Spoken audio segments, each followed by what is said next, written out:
तो नेक्स्ट देखो Kirchhoff rule.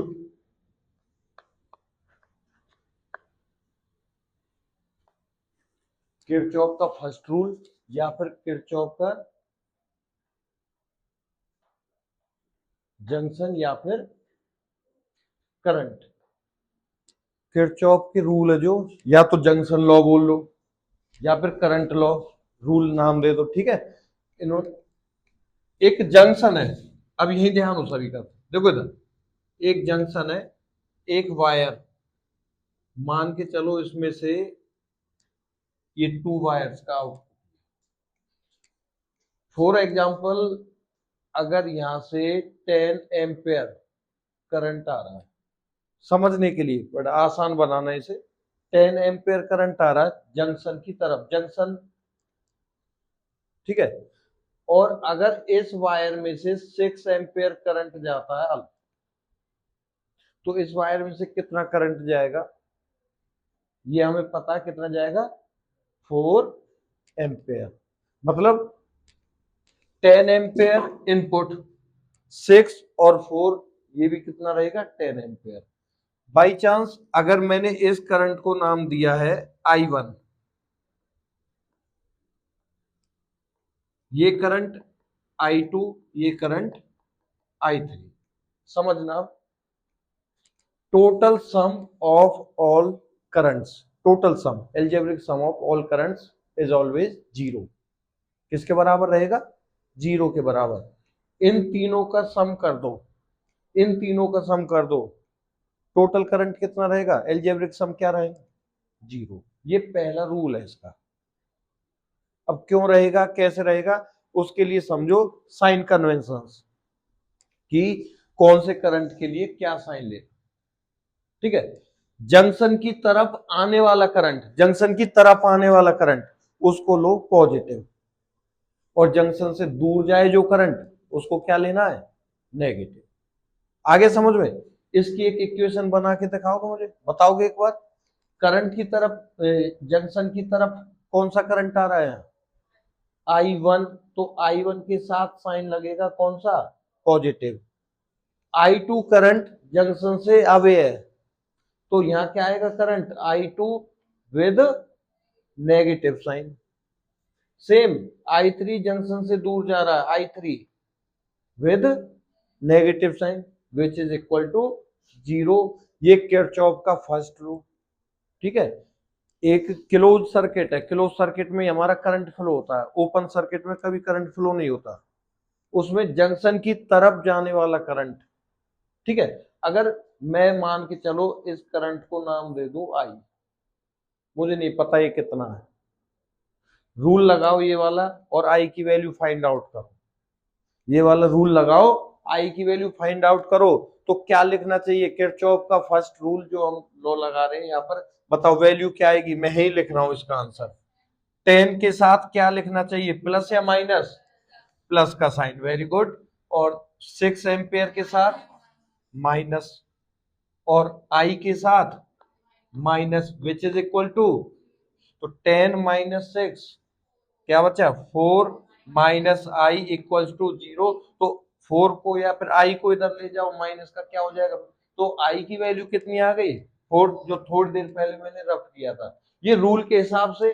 और वैसे करंट के लिए ध्यान रखना, हम अब तक पढ़ते आए करंट एक स्केलर क्वांटिटी है, करंट के पास क्या होती है, डायरेक्शन होती है positive terminal to negative terminal, but ये एक स्केलर क्वांटिटी है। क्यों, क्योंकि ये जो वेक्टर अलजेब्रा होता है उसके रूल्स को फॉलो नहीं करते। 10 आ रहा है, अगर यहाँ 6 गया तो यहाँ 4 जाएगा ही जाएगा।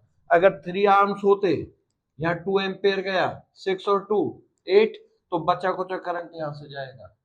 ये सिंपल है, पहला रूल आसान है, इतना इंपॉर्टेंट नहीं है, बट इसके स्टेटमेंट और एक एग्जांपल बोर्ड एग्जाम में पूछे जाते हैं। क्लियर है, इसकी स्टेटमेंट जो अभी मैंने बताया, algebraic sum of all the currents meet at a junction in a close loop is always 0, ठीक है। ये तो स्टेटमेंट। और दूसरा ही जो ज्यादा इंपॉर्टेंट है वो किरचॉफ का सेकंड लॉ, किरचॉफ का सेकंड लॉ, ध्यान देना, मैं उसको समझाता हूं। यहां पे करंट का रूल, वहां पर क्या है, वोल्टेज ईएमएफ, इनका रूल है।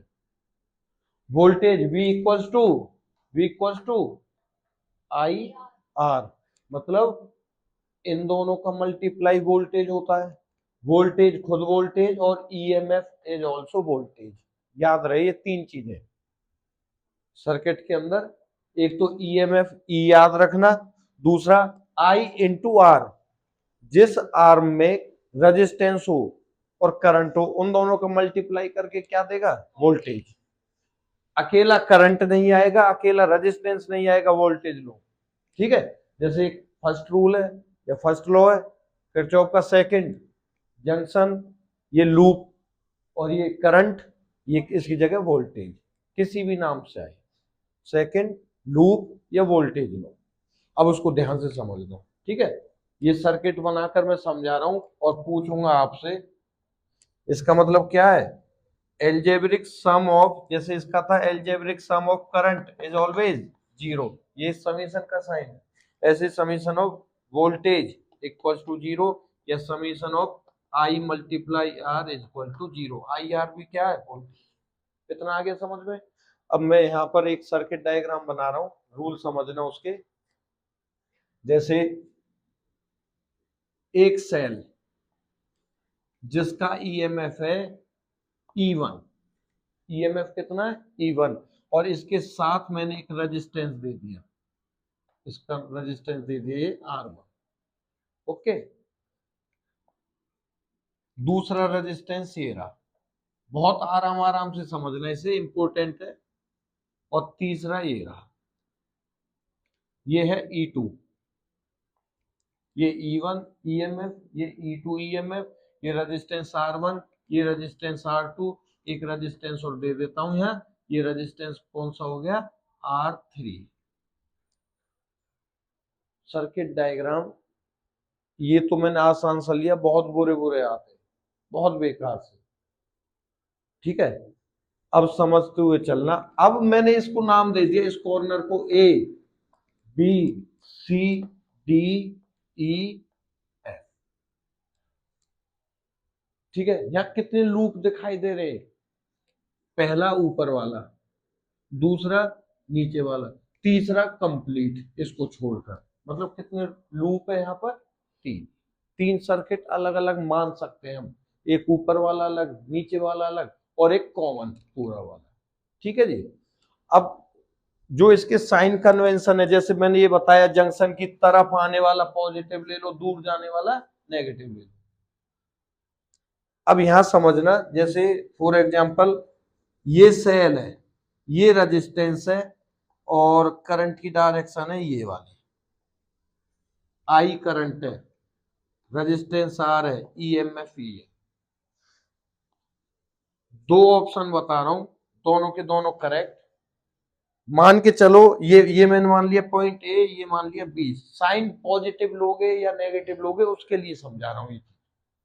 मान के चलो हम ए से बी जाना चाहें, ए से बी, तो चलते चलते ए से बी चलते चलते अगर बैटरी के पॉजिटिव टर्मिनल से टकराए, बैटरी के पॉजिटिव टर्मिनल से टकराए, तो इस ईएमएफ को प्लस के साथ में, फिर यहां चलते चलते करंट आ रहा है इधर और हम चल रहे इधर, अगर करंट के अपोजिट चलते हैं तो साइन किसका ले लो, माइनस का, और ये करंट है आई, ये रेजिस्टेंस आर, तो माइनस का I R which is equal to.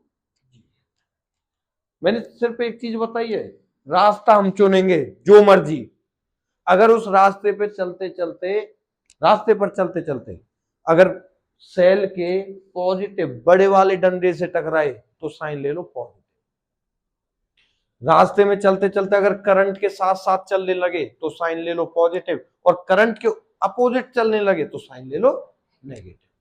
और जिस आर्म में रेजिस्टेंस नहीं है उस आर्म का पोटेंशियल डिफरेंस नहीं रहेगा। ठीक है जी। अब देखो, ये दिमाग में रखना, इसका उल्टा भी अगर आप करो, अगर यहां से यहां जा रहे हो ए से बी, पॉजिटिव से टकराए और मान के चलो इसको ले रहे हो आप नेगेटिव, तो करंट के अपोजिट ले लेना पॉजिटिव, इक्वल टू जीरो।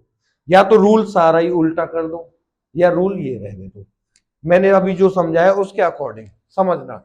अब मैं यहां पर एक लूप लिख रहा हूं, सुनना ध्यान से, एक लूप लिख रहा हूं, ए बी सी एफ ए। ये मैंने कौन सा लूप लिया? ऊपर वाला, नीचे वाला छोड़ो। और करंट की डायरेक्शन मैं बता देता हूं अभी। पॉजिटिव से करंट निकल रहा है, ये निकल रहा है, मान के चलो I1, ठीक है जी। यहां करंट कितना पहुंचेगा? I1। E2 से निकल रहा, फॉर एग्जांपल I2, तो यहां कितना पहुंचेगा? I2। यहां से आया I1, यहां से आया I2, दोनों मिलकर मैंने कह दिया I है। I है, दोनों मिलकर I1 I2 दोनों मिले और चल दिए तीसरे रास्ते पर, वो कितना मान लिया? I। यहां कितना पहुंचेगा जब यहां I चल रहा है? तो I ऊपर, वही वाला करंट, I1 ऊपर और I2 नीचे, और यहां कितना चलेगा? I2, और यहां कितना चलेगा? अब सर्किट समझ में आ गया तुम्हारे? सर्किट समझ में आ गया? मैंने अपनी मर्जी से नाम दिए, क्लियर है? अब मैंने लूप लिख दिया, कौन सा? ऊपर वाला, ए बी सी एफ ए। नीचे वाले को भूल जाओ थोड़ी देर के लिए, ध्यान देना एक एक चीज पर। हमारी मर्जी है, या तो क्लॉकवाइज चल लो या एंटी क्लॉकवाइज चल लो, रिजल्ट पे कोई कैसा फर्क नहीं पड़ने वाला, रिजल्ट पे कभी कोई फर्क नहीं पड़ेगा। मर्जी हमारी, ए से चल लो, बी से, सी से, एफ से, ऐसा नहीं रास्ते में इसके बीच से चल रही है, इसके बीच, ऐसे मत करना। किसी भी कॉर्नर को पकड़ लो, जो मर्जी। मान के चलो मैं तुम्हें घुमा रहा हूं अब क्लॉकवाइज, क्लॉकवाइज घुमा रहा हूं और ए से घुमा रहा हूं, ठीक है? बहुत आराम आराम से सीखना। ए से चले हम क्लॉकवाइज, इसका मतलब ए से चल रहे हैं यहां से लेकर यहां तक कोई रेजिस्टेंस है? नहीं है, तो वोल्टेज या पोटेंशियल ड्रॉप नहीं होगा। ओके, अब टकराए किस टर्मिनल से? पॉजिटिव या नेगेटिव? बड़ा वाला पॉजिटिव होता है, छोटा वाला नेगेटिव होता है। तो मैं सबसे पहले लिखूंगा ईएमएफ E1। अब साइन पॉजिटिव लगाऊंगी या नेगेटिव? पॉजिटिव, क्योंकि हम इससे टकराए। अब पहुंच गए आगे, करंट है यहां, मैं जा रहा हूं यहां, तो साइन किसका आएगा? माइनस का। करंट इंटू रेजिस्टेंस क्या होगा? Potential drop I1 R1। Step आ रहा समझ में? हम इसको क्रॉस कर गए, अब नंबर है इस लाइन का, इस R1। क्या रेजिस्टेंस है? नहीं है, तो ड्रॉप भी नहीं है, खत्म करो। अब C से पहुंचे, धीरे धीरे C से F के बीच में रेजिस्टेंस है, यस। तो हम चल रहे इधर ऐसे, करंट कहां जा रहा है? ऐसे। हम चल रहे इधर, तो साइन किसका आएगा? नेगेटिव। और करंट कितना है इस आर्म पे? I। और रेजिस्टेंस कितना है? R। Very good. अब पहुंचे यहां पर, दोबारा ए पर पहुंचने के लिए बीच में कुछ अब ड्रॉप लिखना पड़ेगा या नहीं? है ही नहीं रेजिस्टेंस, हमारा काम खत्म। इक्वल्स टू, अब मैं आपसे पूछ लूं, ठीक है? समझ में आ गया होगा, कोई डाउट तो नहीं? अच्छा, अब मैं लूप लिख रहा हूं, F C D E F, और आप घुमाओ इसे एंटी क्लॉकवाइज, ठीक है? ठीक है, एक एक करके, एक एक करके। और अब पहले मैंने ए से घुमाया, अब मैं घुमाना चाह रहा हूं सी से, मर्जी है हमारी। सी से घुमाना चाह रहा हूं और एंटी क्लॉकवाइज, सबसे पहला रास्ता चुनेंगे इसे, ठीक है? यस, माइनस I R2, जो रेजिस्टेंस है, जो करंट है, उसे लिखो। हमें पता ही नहीं, जो लिख रहा है हम तो वो लिख के चलेंगे। अब हम C से F तक पहुंच चुके हैं। अब F से E में कोई है रुकावट? है कुछ? कुछ भी नहीं, कोई फर्क नहीं पड़ता। अब पहुंचे जी E2 पर, अब काम बनता है पॉजिटिव ले या नेगेटिव ले। हम किससे टकरा रहे हैं? पॉजिटिव से, तो क्या आ जाएगा? प्लस का E2। Very good. अब पहुंचे, इसको पार करके यहां रेजिस्टेंस है, दिक्कत है, अब लिखना पड़ेगा। करंट है I2, रेजिस्टेंस R3। अब पॉजिटिव नेगेटिव का खेल, क्या ले लें? हम उल्टा चल रहे हैं, तो माइनस का I2 R3 which is equal to, ये किरचॉफ का सेकंड रूल। एक और पूछ लेता हूं, एक कंप्लीट सर्किट का पूछ लेता हूं।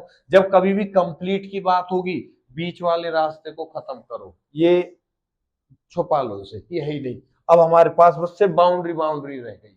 ओके, तो अब मैं यहां लूप लिख रहा हूं, ए बी डी ई ए, मतलब बाहर बाहर के लिख दिए मैंने, इस लाइन को गायब समझो। ठीक है, और आप लोग घुमाओ इसे एंटी एंटी क्लॉकवाइज। ठीक है, एंटी क्लॉकवाइज, और पॉइंट ले लो अब की बार बी, अब की बार ले लो पॉइंट बी। सबसे पहले क्या लिखा जाए, प्लस I1 R1। प्लस क्यों, क्योंकि एंटी चल रही है तो करंट की डायरेक्शन मिल गई हमें, तो प्लस लिख दिया। अब टकराए तो क्या आएगा, माइनस E1। अब इस रास्ते पर चलते चलते यहां भी कोई रुकावट नहीं है, अब पहुंचेगा plus E2, very good, minus I2 R3 which is equals to, आगे कुछ है ही नहीं। ठीक है, ये मैंने जो I1 I2 ये R1 R2 सब लेकर किए ना, तुम्हारे एग्जाम में ये वैल्यू होती है। ये 2 एम्पेयर दे दिया, 6 ओम दे दिया, तो मल्टीप्लाई कर करके बताओ PD, potential difference between E A क्या होगा, बिटवीन ई बी क्या होगा। तो एक लूप लेकर सॉल्व कर लो। अब मान लो ये पूछे इसमें E2 माइनस E1 क्या होगा, इन सबको राइट साइड फेंक दो, आंसर। किरचॉफ रूल आ गया समझ में, करंट का बंटवारा समझ में आ गया, क्लियर है, कोई डाउट तो नहीं। इसी के बेस पर अब काम की चीज है Wheatstone bridge principle. Wheatstone bridge, एक रेजिस्टेंस, दूसरा रेजिस्टेंस, तीसरा रेजिस्टेंस, एक ब्रिज की तरह बना लिया, जिसको नाम दे दिया P Q R और S। गैल्वेनोमीटर, स्विच,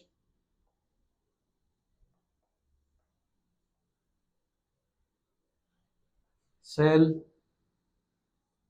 और यहां पर भी एक स्विच लगा दिया। ये K1 मान लिया, तो इसको मान लिया हमने K2। ध्यान देना, इस सेल में से करंट फ्लो हो रहा I, करंट का बंटवारा करना सीखो पहले। करंट आ रहा I, ध्यान देना एक एक चीज पर। करंट चला इधर, इस जंक्शन पे कितना करंट पहुंचेगा, I। अब करंट के पास कितने रास्ते, दो रास्ते। मान लिया ऊपर वाले में चला I1, तो नीचे वाले में कितना बचेगा, I में से I1 तो खा गया ये, तो ये क्या बचेगा, I माइनस, शाबाश, वेरी गुड। अब यहां कितना करंट पहुंचेगा, I1। अब I1 के पास, ये I1 के पास दो रास्ते हैं, ये है गैल्वेनोमीटर। मान लो गैल्वेनोमीटर के according IG small I small G, IG current को खा गया गैल्वेनोमीटर वाली लाइन। अब यहां कितना करंट बचेगा, I1 minus IG, very good, यहां इतना ही पहुंचेगा। अब सुनो, ये है I माइनस I1, यहां कितना पहुंचेगा, 6। IG इधर से आ रहा है, I माइनस I1 यहां से जा रहा है, तो यहां करंट कितना पहुंचा, I minus I1 plus IG, सारा जुड़ गया। अब इसको और इसको ऐड करके देखो, यहां कितना बचेगा, टोटल वही करंट आएगा। पूरे रास्ते में मिल बांट के खाते रहे, चलते रहे, एट लास्ट क्या मिला, कंप्लीट। मान लो 10 एम्पियर गया, 4 6 सब कुछ मिल मिलकर लास्ट में 10 ही आएगा। ये कब करंट फ्लो होगा, जब ये की ऑफ, ये ऑन रहेगी, ये ऑन रहेगी, तब की बात है, जब दोनों स्विच ऑन कर दिए जाए। एक चीज का ध्यान रखना, if galvanometer shows no deflection, अगर इसने कोई डिफ्लेक्शन नहीं दिखाया, जब ये ब्रिज कैसा कहलाएगा, बैलेंस्ड। अगर इसने डिफ्लेक्शन नहीं दिया, डिफ्लेक्शन देने का मतलब क्या, there is presence of current, और नो डिफ्लेक्शन का मतलब नो करंट। जब इस आर्म में से कोई करंट फ्लो नहीं करेगा, तो ये कैसा होगा, बैलेंस, ब्रिज बैलेंस। अब हमारे पास दो लूप है, पहला दूसरा, किरचॉफ के रूल लगाने, अब तुमसे पूछूंगा किरचॉफ के रूल लगाने, ठीक है। अब मैंने पहला लूप लिया, ये मैं नाम दे देता हूं उसको पी क्यू आर एस, तो यहां ले लिए पी क्यू आर और एस चारों रेजिस्टेंस है, और capital G is the resistance of galvanometer, represent नहीं कर रहे, कैपिटल जी को क्या मान लिया, गैल्वेनोमीटर का रेजिस्टेंस कैपिटल जी, ठीक है जी। अब इसको नाम दे देते हैं हम ए बी सी डी, और लूप लिख रहा हूं यहां A B D A, loop लिख रहा हूं यहां A B D A, A B D A, और इसमें घुमा दो इसको क्लॉकवाइज, है ना। और ए से शुरू करो, ए से क्या आना चाहिए, plus I1 P, P is the resistance, I into resistance, current into resistance voltage, तो I1 P करंट की डायरेक्शन चल रही है, वेरी गुड। अब पहुंचे B पर, G इज द रेजिस्टेंस और IG इज द करंट, तो दोनों को मल्टीप्लाई करेंगे तो PD निकल जाएगा, है ना। तो क्या आएगा साइन, B से चल रहे हैं अब D की तरफ और करंट की डायरेक्शन यही है, तो plus IG into capital G.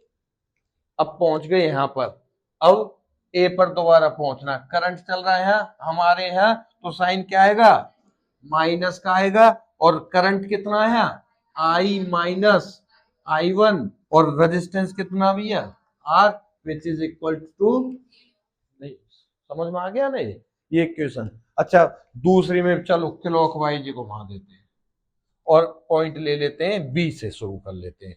दूसरा कौन सा है, B C D B, B C D B, ये लूप है और बी से ही घुमा देते हैं, ठीक है।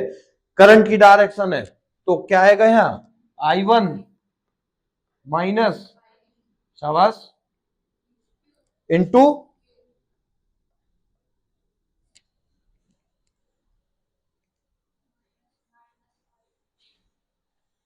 बोल माइनस, इतना बड़ा करंट ही है, minus I minus I1 plus, और रेजिस्टेंस कितना S।